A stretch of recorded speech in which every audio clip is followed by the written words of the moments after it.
ऐसी खबर सामने आई है जिसने पूरे मध्य पूर्व की राजनीति को हिलाकर रख दिया है। तेहरान में माहौल बेहद तनावपूर्ण है। सड़कों पर भारी सुरक्षा तैनात है और लाखों लोगों के जुटने वाले एक बड़े कार्यक्रम को अचानक से रोक दिया गया है।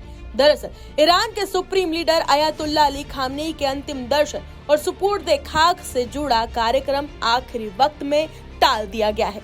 लेकिन सवाल यह है कि आखिर ऐसा क्या हुआ जिस समारोह में लाखों लोग शामिल होने वाले थे उसे अचानक से क्यों रोक दिया गया?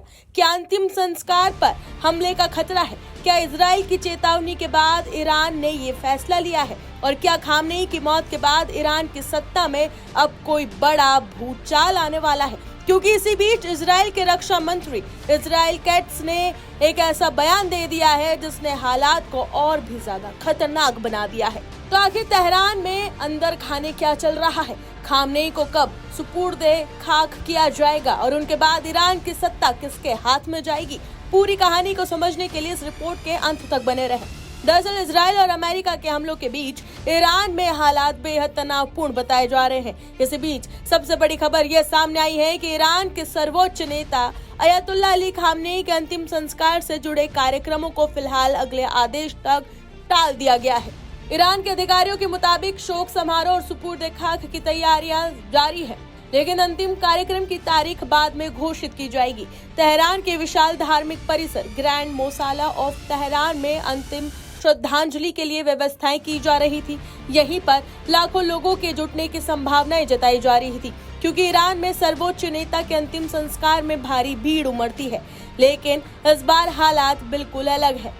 एक्सपर्ट्स का मानना है कि कार्यक्रम टालने के पीछे सबसे बड़ा कारण सुरक्षा खतरा हो सकता है। अगर लाखों लोग एक जगह इकट्ठा होते हैं तो किसी भी संभावित हमले का खतरा बढ़ जाता है। इसी बीच इजराइल के रक्षा मंत्री इजराइल कैट्स का बयान भी सामने आया है, जिसने हालात को और भी ज्यादा गंभीर बना दिया है। उन्होंने साफ कहा है कि अगर ईरान का कोई भी नया नेता इजराइल को खत्म करने की नीति को आगे बढ़ाता है तो वो इजराइल के निशाने पर होगा।